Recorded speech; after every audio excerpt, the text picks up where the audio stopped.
If you're not perfect, you have to be perfect. You got to do everything right.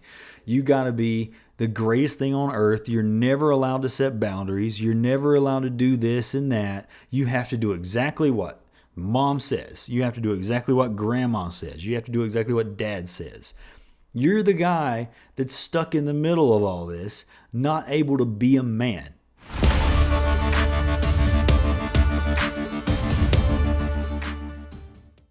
All right, folks. Today, we got stuff to talk about. Actually, since I'm pretty sure I'm going to have this air on St. Patrick's Day,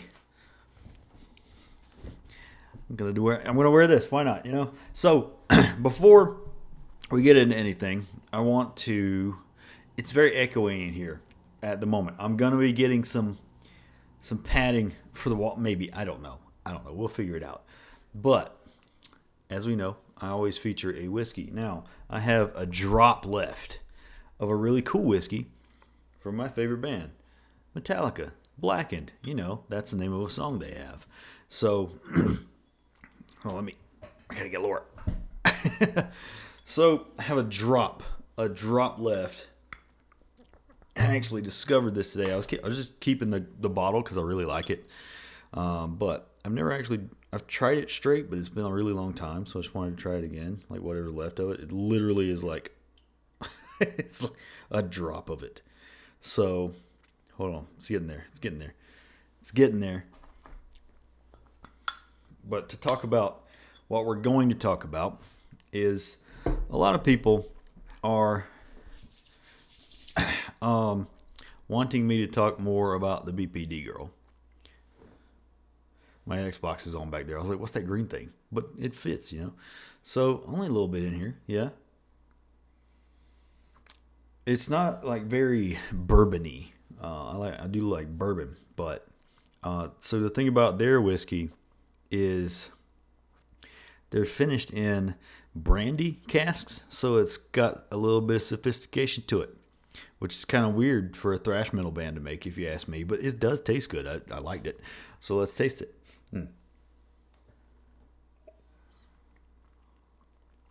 And it very much does have a brandy taste.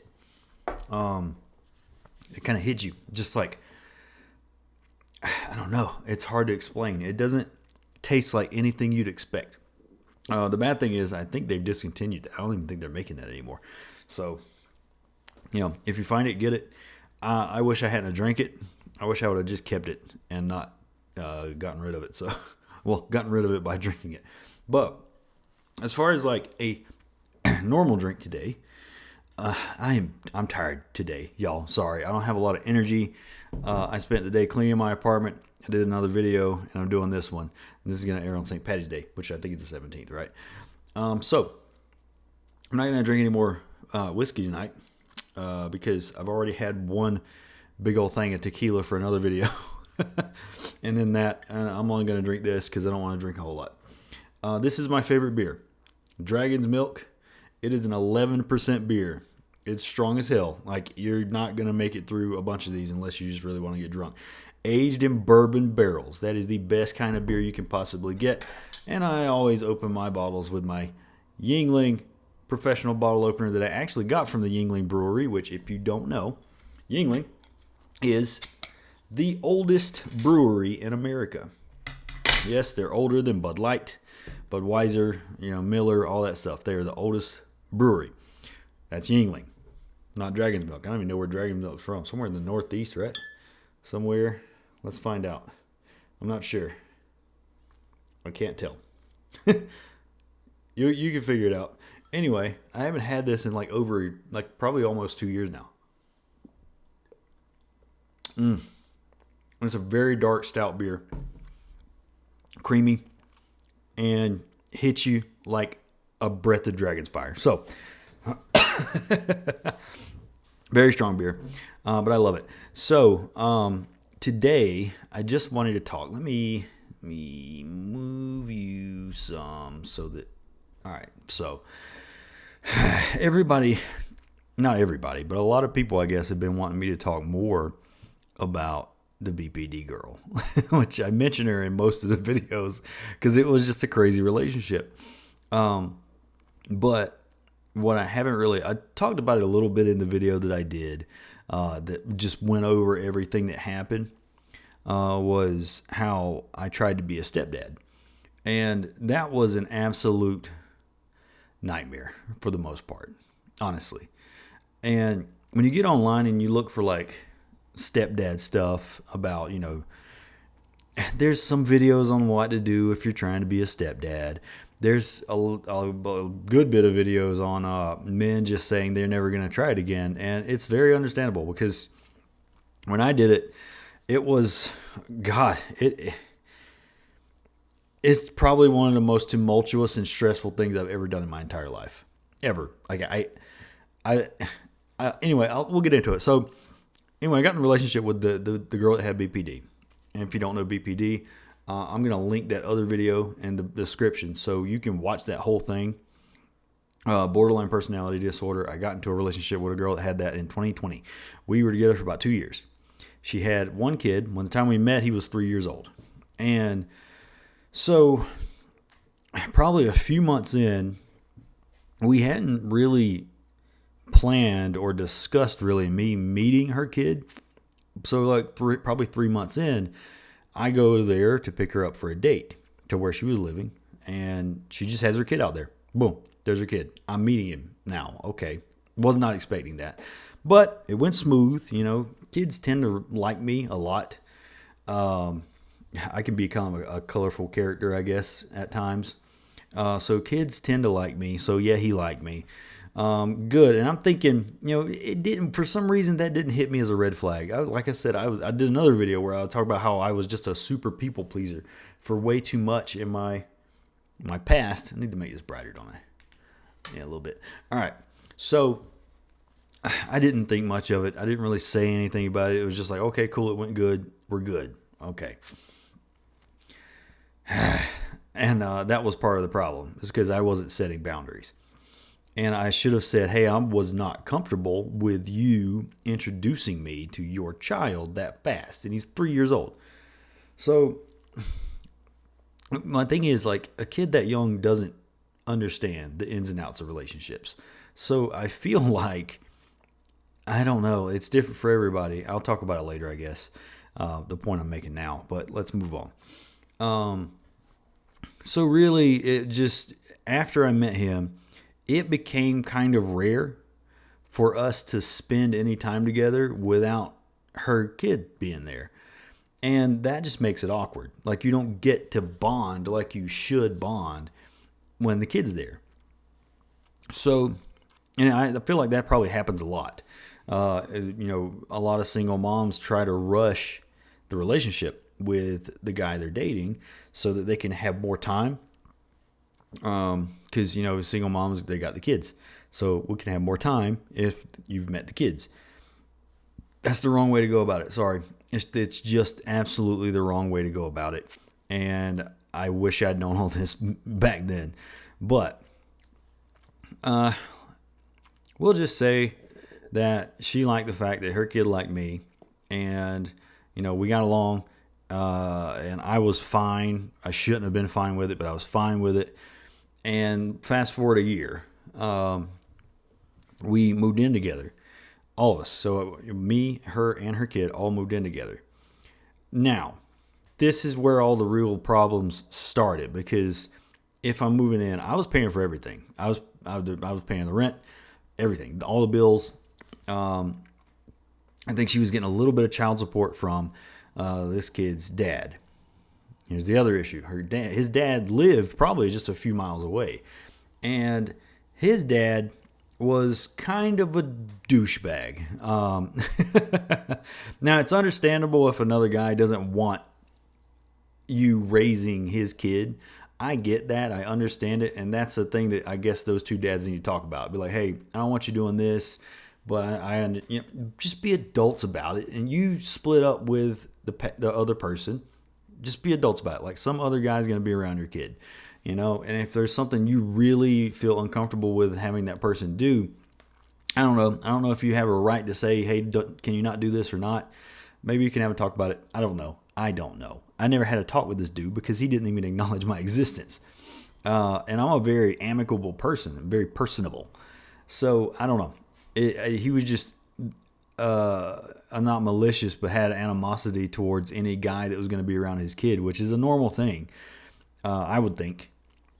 So that made things tense in the first place because this kid's mom, the girl with BPD, was kind of scared of her ex in a sense, in that he could actually take her to court, get different custody, and all kinds of different things. So she would constantly remind me not to do dad things. Like I didn't really care to be like the disciplinary person because that, I feel like that's for his parents to do. I don't know. It was just really confusing. She acted like she wanted me. Again, this girl had BPD, so things were all over the place and worse than normal. But she acted like she wanted me to be dad sometimes, and then sometimes she didn't want me to be dad at all. She just wanted me to be like his playmate. And we were living together. I'm taking care of these people. I'm supporting the BPD girl and her kid. And anytime I would bring up I'm paying for everything, I'm the man of the house. Quite literally the man of the house. And it should be what I say goes. But no, it was never that. Anytime I tried to set a boundary like that, it was just denied completely. So, and that's a common thing with BPD, but I feel like that's also a common thing with single moms, is they do that a lot. They don't want the man coming in and, not really taking over, but filling a parent role where the other dad is still in the picture. This kid was going to see his dad. He had partial custody. He was going over there like every other weekend. And that was about it, I think. I can't remember if it was more than that. But, obviously he knew that was his dad, and he would go to his dad to play video games, and they would, do some other stuff. So that's about it. And he was kind of not great at taking care of him and getting him to eat. Now, on my end, I was working, 60-hour weeks, making decent money, taking care of everybody, being the provider that, classic traditional relationship would be. And then on Saturdays, I'd wake up with her kid, and I would take him to the baseball field. We'd play baseball. I did active things with him. Of course, we play video games sometimes because I'm a gamer too. But I would do active things with him and try to just take him out, teach him things. Be dad. I was trying to be dad, the good role model parent. And obviously his mom liked that. But anytime it came down to me doing the other dad things, which is taking control in certain situations, or trying to set a boundary and say, hey, you can't do this because you need to respect this and this, it was just shut down every time. And I'll talk about that later, which I mentioned it in the last video, the girl that I talked about with the BPD, how the one time I was actually a couple times that I was sort of disciplinary with him. Actually, I'll talk about it now. So there was one time in the other video I talked about where he was pointing this Nerf gun at me, and I was like, don't do that. It makes me uncomfortable. I was trying to set a boundary because I'm a PTSD vet. I've been shot at, and I don't like anything gun related pointed at me. I just don't. So I tried to tell him that, and I was like, hey, if you do that again, I'm going to take the gun. And he did it again. Didn't listen to me at all. His mom was right there. Wasn't taking up for me on my end at all. And so I took the gun from him. He freaks out, gets mad, runs to his room, slams the door, and I got in trouble. I got yelled at by his mom. And that started a big fight where I pretty much was going to break up with her. And eventually her mom talked me into staying. So I mentioned all of that in the other video. There was one other time where this kid had anger issues. I don't really know where they came from, but it's a kid. Kids sometimes can have anger issues. They don't know how to control their emotions, but he had a bad habit of, if he was playing video games and he wasn't doing as well as he wanted to, he would throw stuff. I feel like a lot of kids do that. I did that as a kid. But the thing is, I was paying for all of the stuff in the house. I spent my money on it. So I remember he throws something. I think it was either the controller or the remote control for the TV. Just throws it on the ground. like kind of hard. And I pick it up and I'm like, hey, no. And that is literally all I said. I was like, do not do that. I know we've talked about this several times. Stop throwing stuff when you're mad. If you're mad, stop playing. Of course, he gets mad, storms off. He's like yelling that he's like, he hates me. Brandon hates me. And like his mom gets mad at me. And his mom made me apologize to him. And right then and there, I should have been like, fuck no. I'm not apologizing because what he's doing is wrong. And you need to side with me on this because I'm also the parent, period. But no, even though I was step parent, I wasn't the parent in her eyes. She was the only parent. And that's a thing that a lot of single moms do is, and I know this because I see it online, like men are talking about this online a lot, is single moms, they're the only parent. They might tell you sometimes that you're dad, but no, mom is that's what mom says goes. You know, the dad has no bearing. So it's just that was a big issue a lot. And also there was another big issue with like me. Since it was always confusing, you know, she didn't really want me to be dad sometimes she wanted me to be dad. Now there was times where she's like, hey, can you give him a bath? I'm like, no, I don't want to do that because that's not my kid. And I'm not going to like help him. This kid couldn't even wipe his butt. Like he was like 6 years old by the time we split up and left, and he couldn't even wipe his butt on his own. He was heavily dependent on his mom for everything. And like he couldn't spend time away from her at all. Like anything he did when he was playing with toys, he needed somebody there to tell him what to do. If he was maybe watching TV, he wasn't telling anybody. He didn't need anybody to tell him what to do.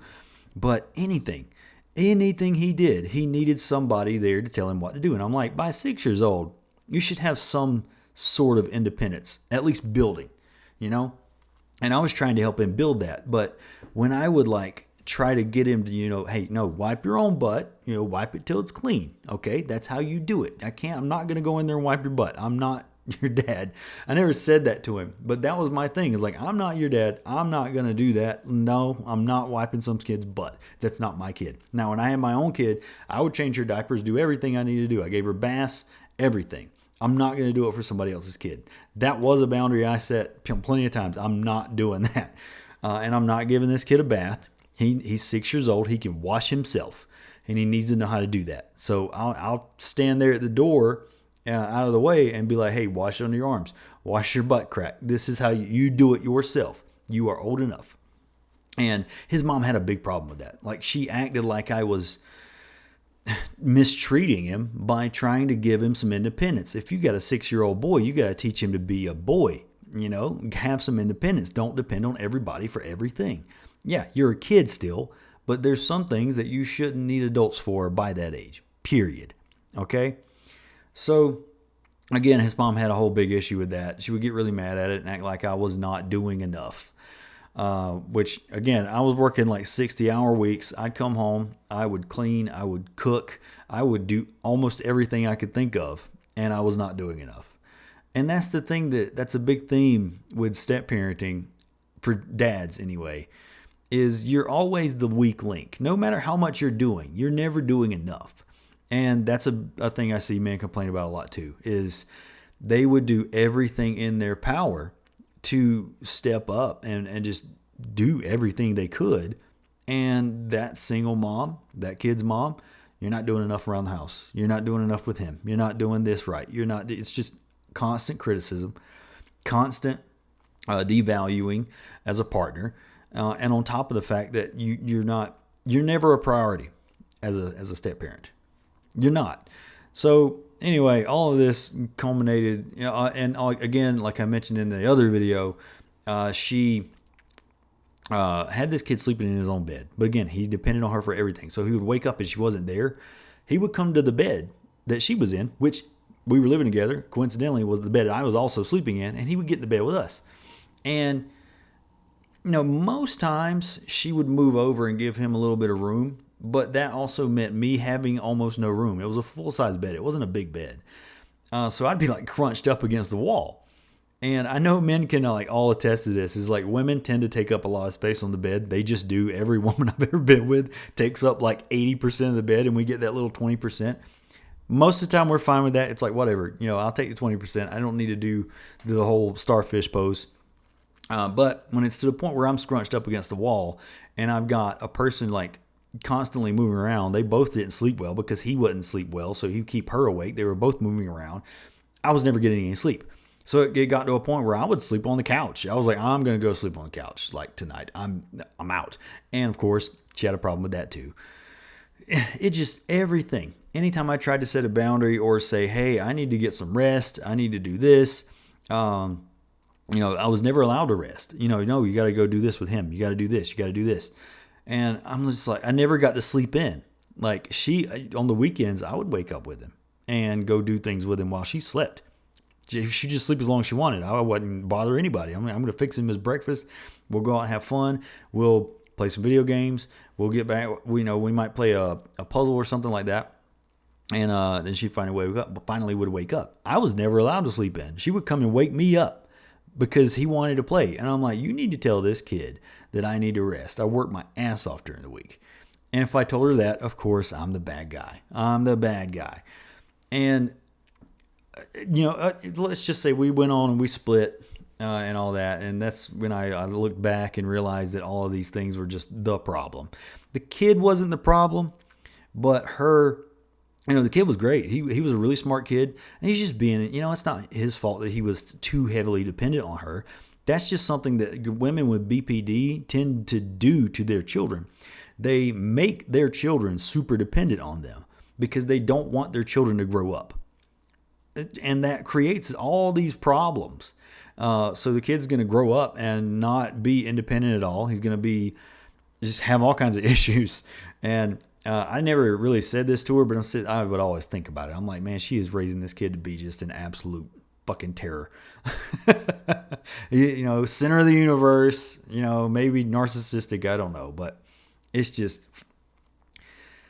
we split up. And then that's when I started finding all the videos about men in general dealing with being stepdads and how horrible it is for most men. And the crazy thing is I don't see this a lot from like white men. You see it from black men. So I don't know what the culture is. Are black women just more horrible to black men? I don't get it. It seems like, and this was used against me a lot too, is, you see online this white stepdad, he's with his stepkids and he loves them like they're his own. Okay, that's not normal though. Like it literally is not normal. I ended up going to therapy a couple of times when I was in a relationship with her because I felt like an asshole that I didn't love this kid. He's not my kid. It's going to take a long time for me to like love a kid that's not mine. And she hated it. Like she went off on me one time because I told her this. I was realistic with her after therapy. I was like, there's no chance, and not no chance, but there's not a guaranteed chance that I would ever love your kid, especially like you do. But it's normal. I shouldn't be made to feel guilty for that. And she just flipped out on me. She told me I was the worst thing that ever happened to her, this and that, BPD stuff. So, and that's normal. It's not at all, it's not abnormal as a stepdad to not love the kids that aren't yours. That's normal. To feel like you still take care of them. You care about them. You can care about somebody and take care of somebody and be a role model and be a stepdad. You can be all those things and not love those kids. And that's normal. So it's actually rare for a man to fall in love with kids that aren't his. It's very rare. And I feel like it made it worse that he was a toddler. If he'd have been a little older and understood things, it might have been a little better. He was calling me dad, and that made me uncomfortable because she kept reminding me, like, you're not his dad. He's not your kid. I was like, yeah, I know that. I'm not stupid, but I was constantly reminded. But then anytime it came up for me to be, dad other than like disciplinary measures or like setting boundaries, then I had to be dad. You got to get up and make him his food that, today. You got to do this for him. You got to do this for him. I was paying for this kid's birthday parties. I was renting venues for him for birthday parties and things. It's just like, I remember it came to a head the year that we split up. A couple of months before we did split up was his birthday. Actually, the month before we split up. Is his birthday came up, and she wanted to do all these big bombastic things and make him seem like the best kid in the neighborhood. Again, that's a big BPD thing. And I finally, we had spent so much money. I think it was like $400 or $500 on it so far, which is fucking nuts, right? And eventually I put my foot down. I was like, I'm not spending any more money on this. If you want this, you want a bouncy house or whatever else, you spend the money on it. I'm not doing it. And she got livid with me. She hated it. She hated that. And I think part of that might have been why she eventually just flipped out on me and like broke up with me after I told her I wanted to break up with her. Because I was just over it. I knew it was never going to end. But yeah, we split up. And I saw all the stuff, all the other guys that are stepdads. It's a losing game for the most part. And now I feel like most people, I don't know about most, sometimes it works, sometimes it doesn't. I don't know statistics, but as far as what on my end, trying to be a stepdad, I don't think it was just because she had BPD. I think that's like becoming a more and more common occurrence is single moms treat stepdads like they're fucking expendable. Like the whole family treats you like that. If you're not perfect, you have to be perfect. You got to do everything right. You got to be the greatest thing on earth. You're never allowed to set boundaries. You're never allowed to do this and that. You have to do exactly what mom says. You have to do exactly what grandma says. You have to do exactly what dad says. You're the guy that's stuck in the middle of all this, not able to be a man. You're not able to be a dad or a man at all. You're not allowed. You're not allowed. Some relationships, it works out. They let that guy, come in and be dad. Period. Maybe, I don't think it would have worked with her. But another single mom, I've dated single moms since then. Almost every woman I've dated is a single mom since then. And each one of them I've had a conversation with where, like, I'm not going to be a stepdad. I'm not doing it. If their dad's in the picture, that's their dad. If they need money for something, dad does it. Disciplinary stuff, you and dad do it. I'm there for you. I'm not there for the kid. I'll be a friend of the kid. I will be a good role model. They're going to like me. They're going to look up to me. But I am never going to be their stepdad. I'm never going to be their dad. I'm not getting married again. I've been married once and it didn't work out and I dodged a bullet really. So, I learned multiple lessons. Don't be a stepdad. That's not something I'm going to do. I'm not going to tell anybody else not to do it, but I would tell you, like, the odds are stacked heavily against you. You're always going to feel out of place because it's not your family. It's not your family. You didn't make that family. And that will always be in the back of your mind. It will be in the back of their mind. It will be in the back of that kid's mind. Tread lightly. That's it. Don't be a stepdad. I don't know. But, never not let me set boundaries. Or when I say, what I'm trying to say, beer. Beer and whiskey is always there. That's such an alcoholic thing to say. All right. Y'all have a good one.